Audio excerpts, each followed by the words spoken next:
धीरे बोलो, कोई सुन ना ले। ये बात हम सबके कानों में पड़ी होगी और हमारे मुंह से भी निकली होगी, लेकिन सोचने की बात यह है कि ये वाक्य कब कब हमारे मुंह से निकलता है और कब कब हमारे कानों में पड़ता है, क्योंकि ऐसे कम ही गुप्त राज्य होते हैं जो हम दूसरों के कानों में पड़ने नहीं देना चाहते। अक्सर परिवार में अशांति का कारण हम स्वयं ही होते हैं। हम इस बात को देख पाए भले ना देख पाए, पर यह असल सत्य है, क्योंकि जाने अनजाने मूर्खतावश हम खुद ही अपनी वो बातें दूसरों को बता देते हैं जो हमें कभी नहीं बतानी चाहिए, और वही बातें जो जाने अनजाने हमने किसी दूसरे के सामने बता दी थीं, वही हमारे दुख का कारण बन जाता है, वही हमारे झगड़े का कारण बन जाता है, और फिर बाद में हमें पछतावा होता है कि मुझे यह बात किसी को बतानी नहीं चाहिए थी। मेरी ही गलती हुई कि मैंने जाने अनजाने ये बात सभी को बता दी। इसीलिए आज की जो बौद्ध कहानी मैं आपको सुनाने वाला हूं, उसे सुनने के बाद आपको 7 ऐसी बातें पता चलेंगी जो आपको कभी किसी को नहीं बतानी। ये जो 7 बातें हैं जो आपको किसी को नहीं बतानी। क्यों नहीं बतानी, इसके पीछे का तर्क भी मैं आपको दूंगा। और इन 7 बातों के अलावा अगर आपको लगता है कि कोई बात ऐसी है जो मुझसे छूट गई या मैं नहीं बता पाया, तो कमेंट सेक्शन में जरूर बताना। इससे पहले कि आप इस बौद्ध कहानी में खो जाएं, इस चैनल को सब्सक्राइब जरूर कर लें। तो चलिए कहानी शुरू करते हैं। एक समय की बात है। एक नगर में राजेश नाम का एक युवक रहता था। वो युवक बहुत गरीब था। 2 वक्त की दाल रोटी भी बड़ी मुश्किल से उसको नसीब होती थी। किसी काम की तलाश में दिन रात खोज करने पर भी उसे कोई काम नहीं मिल रहा था। फिर एक दिन उसने अपनी पत्नी के सामने अपनी सारी समस्या बता दी। उसने अपनी पत्नी को कहा कि मैं जिस जगह भी काम मांगने के लिए जाता हूं तो हर कोई मुझे यह कहकर काम नहीं देता कि हमारे यहां काम की जरूरत नहीं है। मैं काम की तलाश करके थक चुका हूं।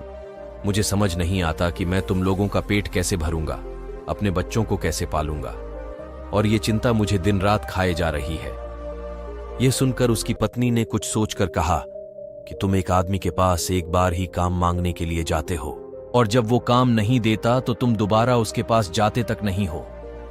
अगर तुम्हें उनसे काम लेना है तो तुम्हें हमदर्दी जतानी होगी, तुम्हें उनसे हमदर्दी हासिल करनी होगी, अपनी गरीबी दिखानी होगी, ताकि वो लोग तुम्हारी मजबूरी समझकर तुम्हें काम पर रख लें। इसीलिए शर्म मत करो, उन्हें अपनी मजबूरी बताओ, अपनी गरीबी बताओ, और इसी उपाय से तुम काम पा सकते हो।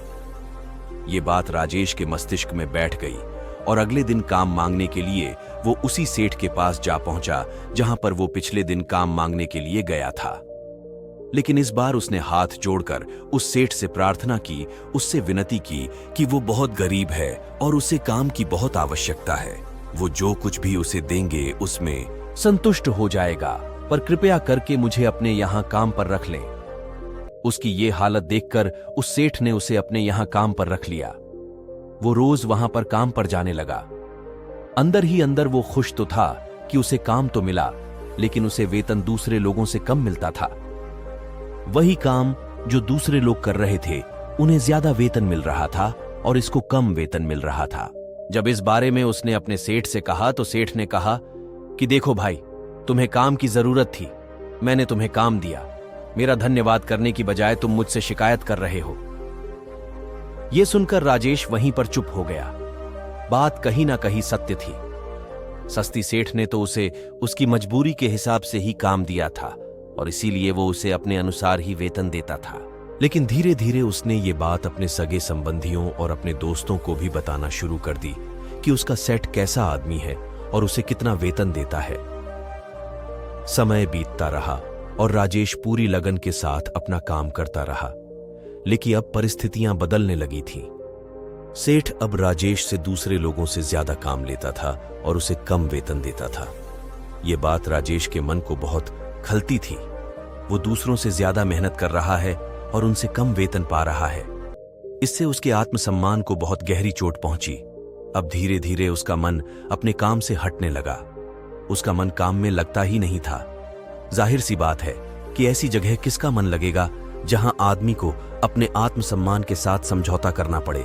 इसीलिए जल्द ही उसने अपना काम छोड़ दिया और वो घर पर आकर खाली बैठ गया। अब उसके पास घर का खर्चा चलाने के लिए भी पैसे नहीं बचे थे। इसीलिए उसने अपने सगे संबंधियों और अपने दोस्तों से सहायता मांगना शुरू की। लेकिन उसके दोस्त उसके सामने तो उसे दया का पात्र समझते थे, उसे दिलासा देते थे, लेकिन पीछे से उसका मजाक उड़ाते थे। वो कहते हैं कि कितना बेवकूफ है, सेठ ने इतना काम लिया और बेचारे को पैसे भी नहीं दिए। अरे हम इसको पैसे दे दे तो ये कल हमारा भी पैसा वापस कर पाएगा या नहीं? इसकी ऐसी हालत है, काम तो इसके पास कुछ है नहीं, पैसा कहां से लाके देगा? और इसी वजह से राजेश की हालत दिन ब दिन खराब होती जा रही थी। अब वो दिन रात तनाव में रहने लगा था। वही दोस्त, वही सगे संबंधी जो उसके अपने होने का दिखावा कर देते, वो उसे दया का पात्र समझ रहे थे। उन्हें उसके ऊपर तरस आ रहा था। सब लोग आकर उसे ज्ञान तो बहुत देते थे, लेकिन कोई सहायता नहीं करता था, और अक्सर ऐसा ही होता है। ज्ञान देने वाले तो बहुत मिल जाते हैं, लेकिन मदद करने वाले, उंगली पकड़कर, हाथ पकड़कर आगे चलाने वाले कितने लोग मिलते हैं। एक दिन उसे पता चला कि पड़ोस के गांव में एक बौद्ध भिक्षु आया हुआ है जो बहुत ही ज्ञानी है। राजेश इतना तनाव में था कि उसे कोई रास्ता नजर ही नहीं आ रहा था। इसीलिए जाने अनजाने वो उस बौद्ध भिक्षु के पास पहुंच जाता है। वहां पहुंचकर वो सीधे उनके पैरों में गिरकर रोने लग जाता है। वो रोते रोते उन्हें अपनी सारी परिस्थिति बताता है। उसे बताता है कि किस तरह उसके सेठ ने उसका फायदा उठाया और उसके सगे संबंधी उसके साथ कैसा व्यवहार रखते हैं। सारी बातें सुनकर बौद्ध भिक्षु ने उसे चुप कराते हुए कहा कि बेटा, ये सारी समस्याएं तुम्हारी बुद्धिहीनता, तुम्हारी मूर्खता के कारण उत्पन्न हुई है। अगर तुम्हारे अंदर विवेक होता तो इनमें से एक भी समस्या तुम्हारे मन को दुखी नहीं कर सकती थी, लेकिन तुमने अपने अविवेक के कारण, अपनी मूर्खता के कारण खुद ही अपने रास्ते में कांटे बिछा दिए। आज मैं तुम्हें 7 बातें बता रहा हूं जो भूल कर भी किसी को मत बताना, और इन बातों का अनुसरण करते हुए तुम बाहर से मिलने वाले दुखों को दूर भी कर सकते हो जो बेवजह दुनिया की वजह से तुम्हारे अंदर पनपते हैं। पहली बात जो किसी को नहीं बतानी चाहिए वो है अपनी मजबूरी। अपनी मजबूरी का दिखावा करके दूसरों का दया पात्र बन के उनकी सहायता लेने की गलती कभी मत करना। हो सकता है कि आज वो तुम्हारी मजबूरी देखकर तुम्हारी सहायता कर दें, लेकिन कल वो तुम्हारा फायदा उठाने से भी नहीं चूकेगा, और अगर फायदा भी नहीं उठाया तो दूसरों के सामने तुम्हारा मजाक बनाने में वो आदमी कभी नहीं चूकेगा। इसीलिए कभी भी अपनी मजबूरी का दिखावा मत करो। अगर घर में 2 रोटी है, सूखी रोटी है तो वही खाकर सो जाओ, लेकिन दूसरों को इसके बारे में भनक तक नहीं लगनी चाहिए। जरा आप खुद सोचो, मजबूरी बताने का क्या मतलब होता है? एक इंसान का या तो वह दूसरों से सहानुभूति हासिल करना चाहता है या उनसे कोई आर्थिक मदद चाहता है, लेकिन अगर दोनों ही परिस्थितियां आप देखें तो दूसरा आदमी आपका फायदा उठाने से नहीं चूकेगा, और अगर वो फायदा नहीं भी उठाएगा तो अपनी नजर में तो वो आपको मूर्ख ही समझेगा, बेवकूफ समझेगा, और दूसरों के सामने आपका मजाक तो जरूर बनाएगा। इसीलिए अपनी मजबूरी के बारे में कभी किसी को मत बताना। दूसरी बात जो किसी को भी नहीं बतानी चाहिए वो है अपनी अतीत की गलतियां और भविष्य की रणनीतियां। जरा सोचो कि अगर हम अपने अतीत की गलतियां किसी दूसरे को बताते हैं तो उसका क्या प्रभाव होगा। वो गलतियां ठीक तो नहीं की जा सकती, जाहिर है, तो उन्हें बताने का क्या मतलब रह जाता है। आप अपने अंधेरे पक्ष को खुद दुनिया के सामने बता रहे हो, खुद अपनी गलतियां दूसरों के सामने बता रहे हो। इससे उस आदमी की नजर में आपका एक चरित्र गठित हो जाएगा और वो भविष्य में हमेशा आपको उसी नजरिए से देखेगा। इसीलिए किसी भी आदमी की नजर में अपना चरित्र गठित मत होने दो, और जरा सोचो कि आप व्यर्थ में ही अपने भविष्य की रणनीतियां दूसरों के सामने बता रहे हो। जो लोग आपके काम का हिस्सा ही नहीं है, उनके सामने अपनी भविष्य की रणनीतियां, अपनी डींगे हाँकने का क्या फायदा? वो लोग आपकी सहायता तो नहीं करेंगे, लेकिन आपकी भविष्य की रणनीति यों में बाधा जरूर बन सकते हैं। आप खुद अपने विवेक का इस्तेमाल करिए और सोचिए कि आपके साथ भी ऐसा हुआ है कि आपने अपनी भविष्य की रणनीति किसी को बताई हो और वो कामयाब ही ना हुई हो। जरूर हुआ होगा, जरा गौर से सोचिए। तीसरी बात जो किसी को नहीं बतानी चाहिए वो है अपने घर की बातें। जो भी हमारे घर के अंदर आपस में बातचीत होती है, हमारे माँ बाप के साथ, हमारी पत्नी के साथ, हमारे बच्चों के साथ, वो बातें परिवार तक ही सीमित रहनी चाहिए।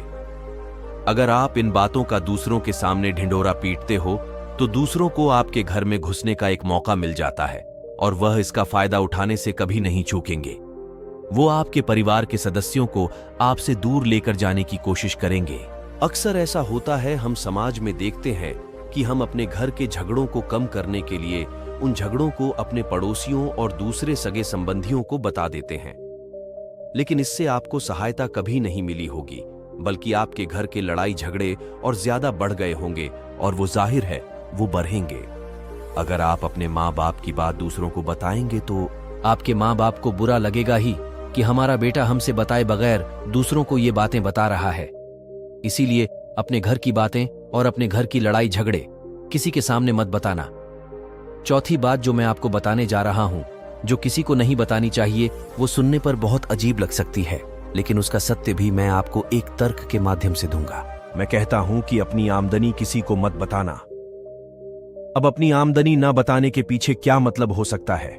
जरा सोचिए कि आप अपनी आमदनी अपने दोस्तों को बता देते हैं, तो जब आपके दोस्तों को जरूरत पड़ेगी तो वो सिर्फ आपको ही याद करेंगे, क्योंकि उनको पता है कि अगर आपकी आमदनी ज्यादा अच्छी है तो आप भी उनकी मदद कर सकते हैं, और इसीलिए ज्यादा लोग आपसे सहायता मांगेंगे। और जब आप उनकी सहायता नहीं करेंगे तो वो सोचेंगे कि इस आदमी के पास पैसे है, मेरी सहायता कर सकता है, लेकिन यह सहायता कर नहीं रहा है, और इसीलिए आपकी आमदनी आप दोनों दोस्तों के बीच एक झगड़े का कारण हो सकती है। कम आमदनी होगी तो लोग मजाक उड़ाएंगे, और ज्यादा होगी तो सहायता मांगेंगे, तो अपनी आमदनी बताने का कोई मतलब नहीं है। पांचवी बात जो मैं आपको बताने वाला हूं, उसे आप गांठ बांध लेना और किसी को यह बात मत बताना। अपनी कमजोरियां और अपनी ताकत, अक्सर इंसान को पता नहीं होता है कि उसकी कमजोरी या उसकी ताकत क्या है, लेकिन अगर आपको अपनी कमजोरी और अपनी ताकत पता है तो पहली बात तो आप बहुत ही बुद्धिमान आदमी हैं, और दूसरी बात कि आपको ये बातें किसी से साझा नहीं करनी है, क्योंकि अगर आपकी कमजोरियां दूसरों को पता चल गई तो वो आपकी कमजोरियों का फायदा उठाएंगे, और अगर आपकी ताकत पता चल गई तो वही ताकत आपकी कमजोरी बन जाएगी, क्योंकि वो ताकत दूसरे आदमी को पता है और वो ताकत की काट भी ढूंढ ही लेगा। अपनी कमजोरी और अपनी ताकत अपनी पत्नी या अपने पति को भी नहीं बतानी चाहिए, क्योंकि इसके बाद आपको घर में उनसे हमेशा दब के रहना पड़ेगा। अगली बात जो किसी को नहीं बतानी चाहिए वो है अपने मित्र और अपने शत्रु। आप अपने मित्रों के बारे में अगर दूसरे लोगों को बताएंगे तो वह आपके मित्रों के साथ अपनी घनिष्ठता बनाकर आपको धोखा दिलवा सकते हैं। आपके गहरे मित्रों को आपसे दूर करने का प्रयास कर सकते हैं। अक्सर आम आदमी ऐसा नहीं करता, लेकिन आपके दुश्मन ऐसा करने की कोशिश कर सकते हैं, और दूसरी तरफ आपके शत्रु का भी किसी को नहीं पता लगना चाहिए, क्योंकि आज जो आपका मित्र है, अगर कल वो आपका दुश्मन हो गया तो वो आपके दुश्मन के साथ ही मिलकर आपको परास्त कर सकता है, आपको धोखा दे सकता है। इसीलिए अपने सबसे अच्छे दोस्तों को भी अपने दुश्मन के बारे में कभी मत बताना। अगली और आखिरी बात कहना चाहता हूं कि जब तुम दान करते हो तो दान के बारे में भी किसी को मत बताना, नहीं तो दान करना व्यर्थ हो जाता है, बेकार हो जाता है। जब आप अपने दान का ढिंढोरा पीटते हो तो आप ये बता रहे हो कि मैं कितना बड़ा दानी पुरुष हूं, और ये आपके अंदर एक अहंकार निर्मित करेगा। इसीलिए दान गुप्त रूप से किया जाए उतना ही अच्छा होता है, उतना ही फलदायी होता है। जब आपका बायां हाथ दान कर रहा हो तो दाएं हाथ को बिना पता चले कि बायां हाथ दान कर रहा है। ये 7 बातें जो बौद्ध भिक्षु ने राजेश को बताई, इनमें संसार के सभी सिद्धांत छिपे हुए हैं। इन बातों का अनुसरण करते हुए आप अपने घर में सुख शांति बना सकते हैं और घर के झगड़े हमेशा के लिए दूर कर सकते हैं। आप इन बातों के बारे में अपने विवेक से भी सोचेंगे तो आपको यह बातें सच मालूम पड़ेगी। हमारा कहानी सुनाने का मकसद यही है कि आपका विवेक जागृत हो। आप खुद उन बातों के बारे में सोचें जो हम आपको बता रहे हैं, और अगर हम गलत हैं तो आप कमेंट सेक्शन में वो बात जरूर बताएं जिस पर हम गलत हैं। और इनके अलावा भी अगर आप कुछ जानते हैं तो उन बातों को भी कमेंट सेक्शन में जरूर डालें। तो दोस्तों, कैसी लगी आपको ये कहानी? कमेंट सेक्शन में जरूर बताना। तो मिलते हैं अगली कहानी में, तब तक के लिए अपना ख्याल रखें। धन्यवाद। Subscribe now and press the bell icon. Never miss an update.